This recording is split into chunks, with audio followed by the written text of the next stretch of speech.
And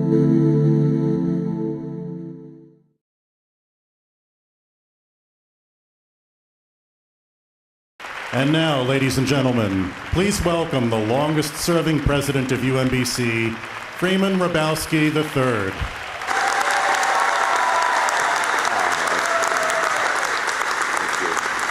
Thank you very much.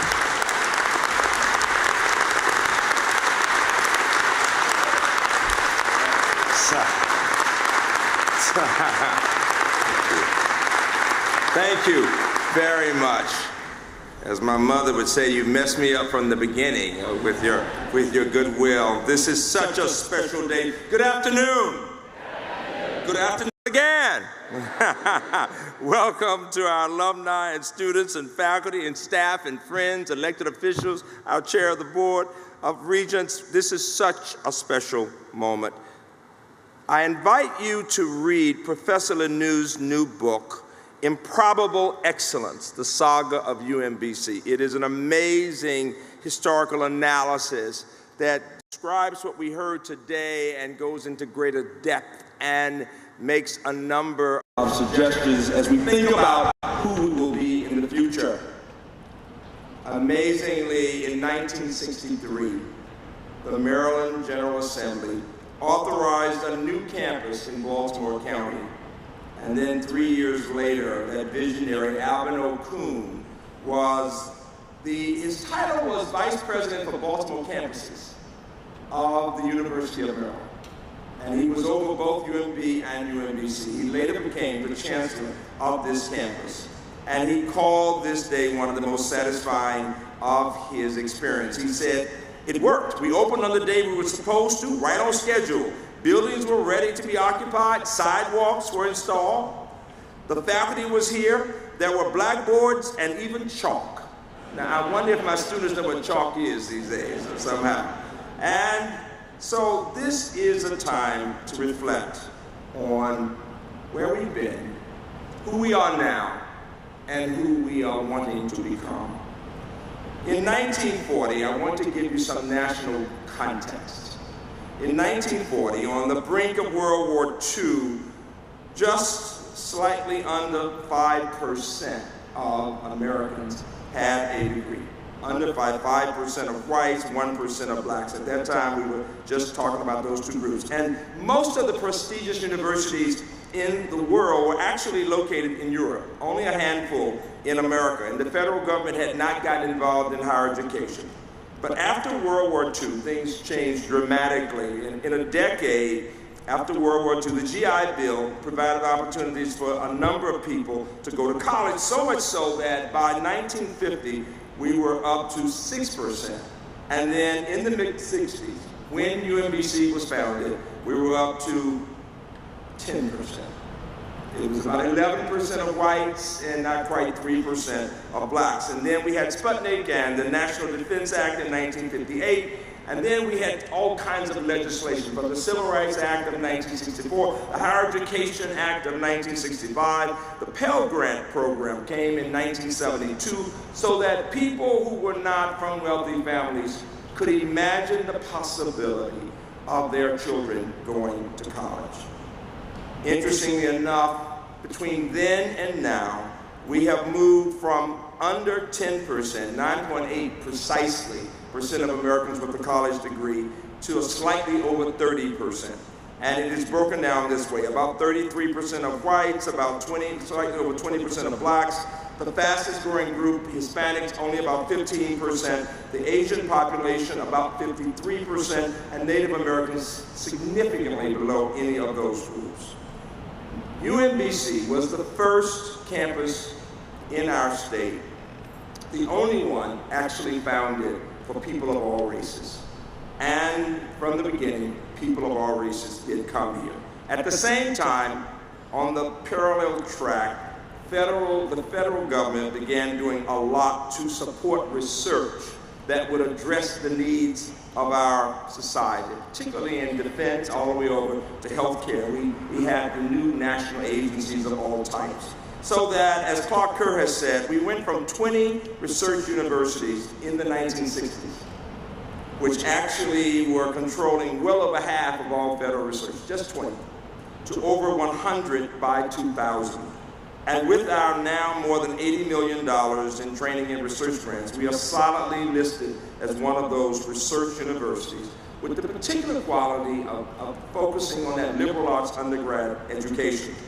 As a nation, though, with all the progress that we've made, it is so important that our students, our colleagues, elected officials appreciate the fact that we have so much work to do. Not quite 60% of all the students who start college actually graduate.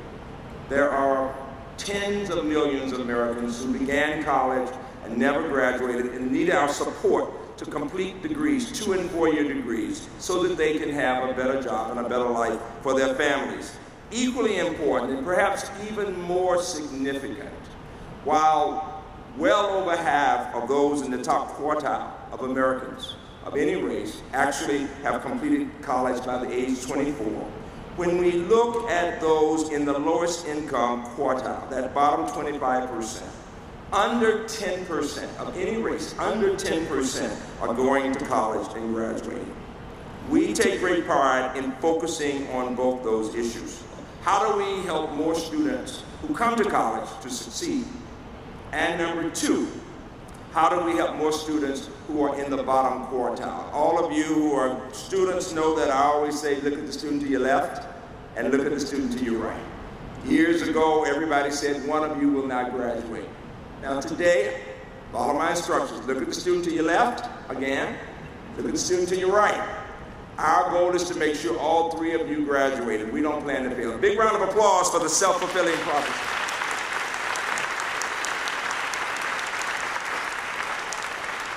And so when we think about all of the other leaders, from Alvin Kuhn, that visionary, to Calvin Lee, to Louis Kaplan, who was the second and the interim chancellor, to John Dorsey, and then to my beloved Michael Hooker, what we see would be leaders who are working to build a model research university with faculty and staff committed to that cause. At my installation in 1963, I remarked at the founding of Stanford University at its 25th anniversary, when they said that no one could have imagined that they would have come as far as they did. And yet, because of the Cold War and the tech boom in Silicon Valley, Stanford was already moving to become one of the best universities in the country, and today rivals the oldest Harvard University as the very best in our society. It is significant that today, unlike what we might have imagined, we are on the list of the most innovative universities in the country with Stanford and MIT. Give us a big round of applause for being on that list.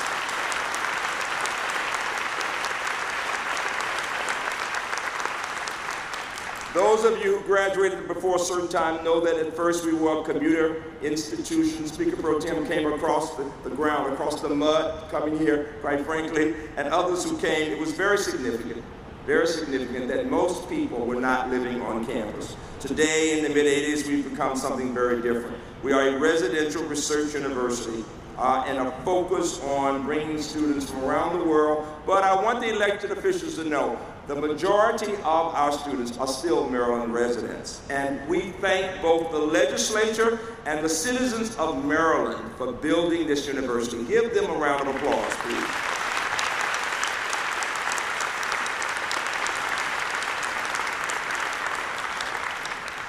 As a member of the University System of Maryland and with the Board of Regents and our Chancellor, we have just completed both a self-study for our upcoming Middle States visit and our strategic plan that we're beginning to implement. And so many of my comments that you'll find in my actual speech that will be on the web can be found in those two documents.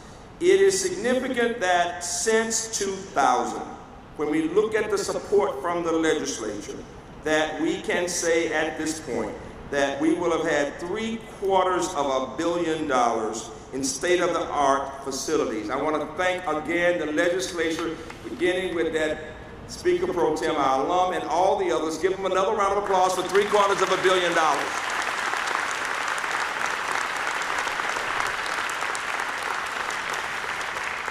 Our reflections in the Middle States report, and we say today, really show that we believe in being honest with ourselves, whether it's in developing a systematic, integrated approach to analytics so we can help more students, knowing that while we help many students to succeed, we still have some falling through the cracks. We can be better. What's the line we always use? Success is never final. Remember that, very important. And we readily admit that while we have rich diversity on the campus and a lot of national acclaim, that we must increase diversity in the faculty for African Americans, for Hispanics, for women in certain areas. Give me a round of applause for the idea of increasing diversity in the faculty and staff. Very important, very important.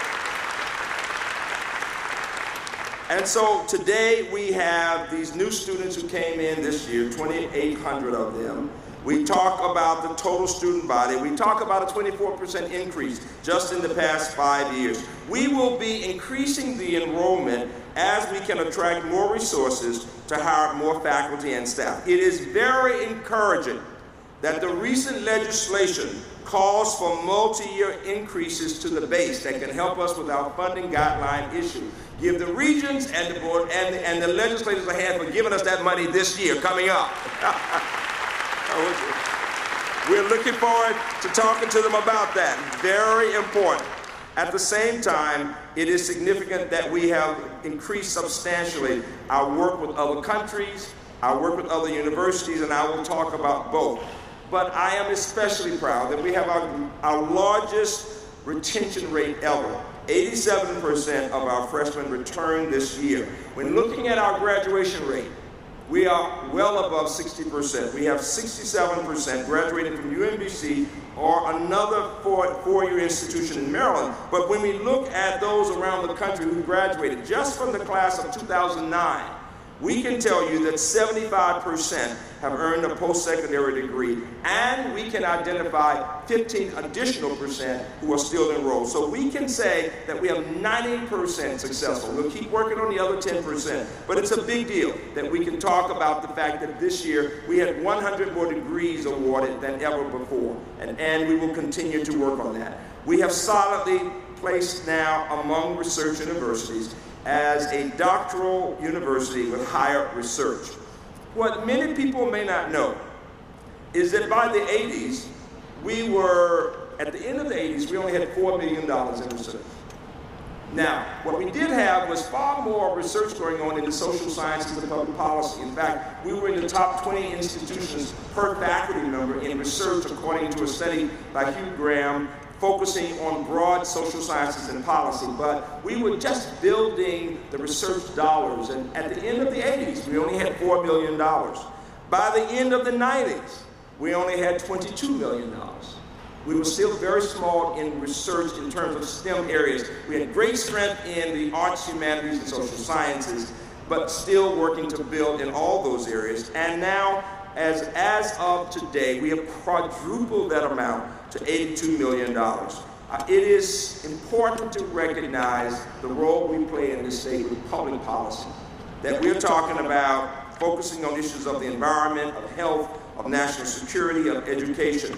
I recently heard PhDs in public policy from recent years and this past week, and there were people who are now heads of national corporations, of a multinational corporation, all the way over to someone who is the Deputy Surgeon General in our country, and she now is an admiral. Give us a hand for producing a woman admiral. Big deal.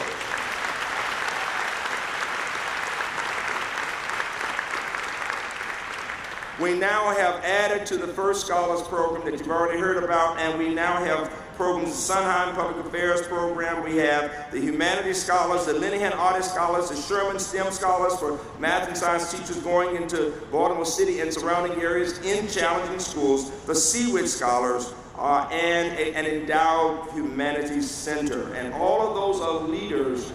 And the key is we're working to give students in general the kinds of experiences that our scholars have. When I think about what we need to do to improve academic achievement in our country, nothing would be more important than K-12, than working with pre-K-12 to make sure they can do well. And so today we talk about a budget that's $440 million, presidentially speaking, moving towards $500 million. You get that? $440 million. We'll keep adding to that number. And an endowment that's over $75 million. But when we look at current market conditions, under current market conditions, our gifts already in place and pledges by 2020 already reach $100 million. Big round of applause for going from $1 million to $100 million. And so we are in the quiet phase of the campaign, and we'll be talking about a recent gift of $6 million. We're very pleased to get. And I want to, and we'll talk about that very soon. But in the meantime, we will be launching our public campaign for $150 million in the spring, and we're already halfway there. In terms of research, let me give you two examples. Mike Summers just went into the National Academy of Sciences. Huge deal. Give him a big round of applause for that.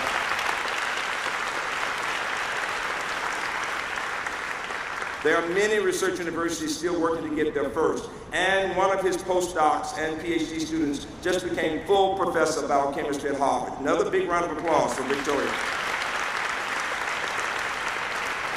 And there's so many suggestions of people to talk about in the arts, humanities, and social sciences. Just one example, Kate Brown, professor of history, has won 7 prestigious awards for her book Plutopia, and she's recently been named an Andrew Carnegie Fellow and a Brodel Fellow at the European University Institute, and a fellowship at the American Academy in Berlin. Give her, Kate, a round of applause.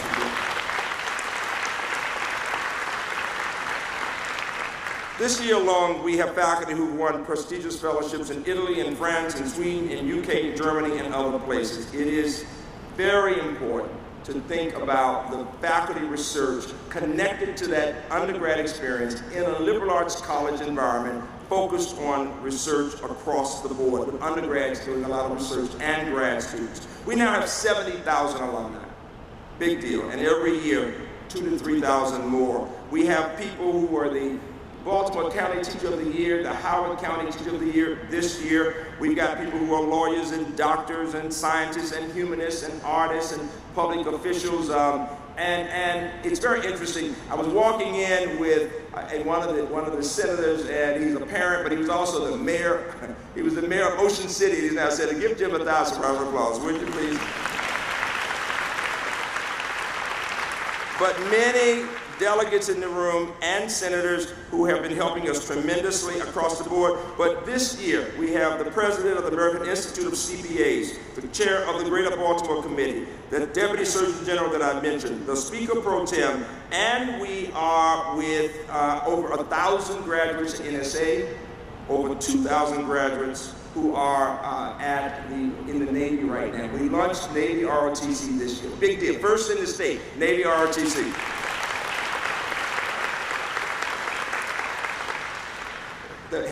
The president of Johns Hopkins Applied Physics Lab, the president of Clemson University, and many others are our graduates. So we're very proud of our alumni, and we are working to have many more come back to this campus. And so here are the big questions. How can we increase our success with degree completion? What are the things we need to do? How do we work more effectively with K-12? How do we decide what size enrollment we will get based on the amount of resources we have? How can we provide as much experiential learning and greater cultural and global competence for our students? How do we deepen what we're doing with innovation in teaching and learning? And how do we invest in faculty and staff to give them the support they need for multidisciplinary research, scholarship, and creative activity? In all those, and how do we work with our graduates to make sure they get gainful employment, both at the undergrad level and the grad level? Some of you know that I say to the parents of undergraduates, if your son or daughter listens to our advice, we guarantee you they will not have to come home and live with you after they graduate. Give me a big hand for that statement.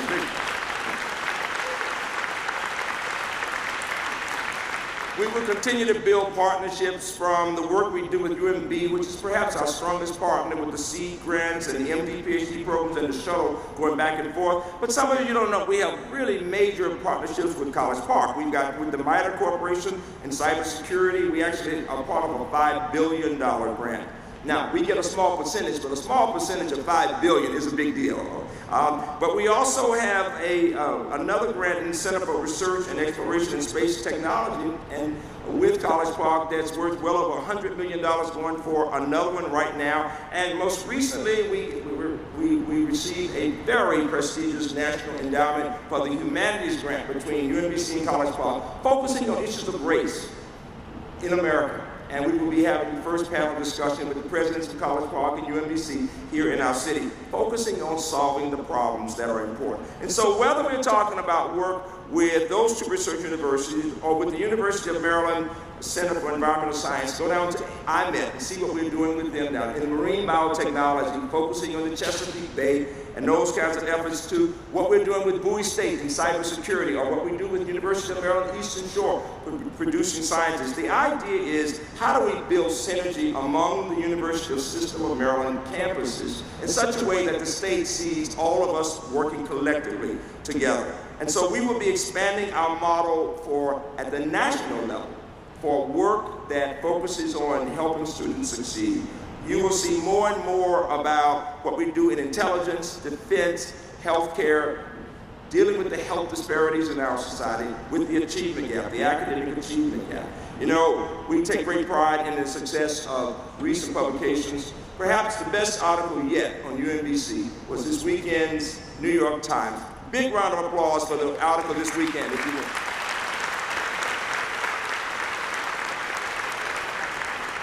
Millions of people are reading that article right now. And we are working on looking at what the National Academy of Sciences says about the role of future research universities in helping with society. With the National Academy of Engineering, we've taken on, embraced the grand challenges that they talk about.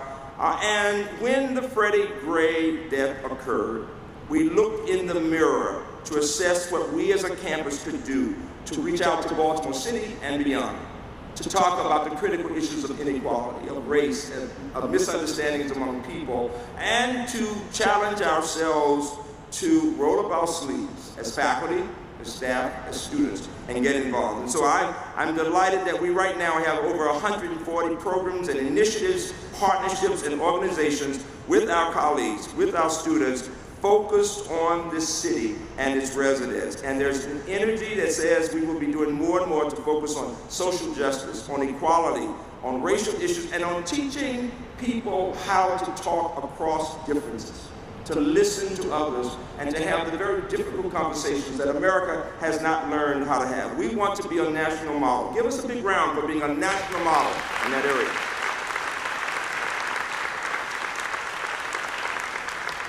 And then in economic development, we now have the research park that has over $300 million coming out of that, plus another $150 million, altogether about $500 million from salaries at about $150 million to what we're doing in terms of products and processes, another $350, with 130 companies there, including women, minorities, people of all types who are CEOs, and working very closely in cybersecurity with places like Northrop Grumman and the National Security Agency. But when you think about how well we're doing, just look at the Maryland Innovation Initiative. In the last round, with 9 awards given to the research universities, public and private, 4 of those 9 went to UMBC faculty. Big round of applause for what we did.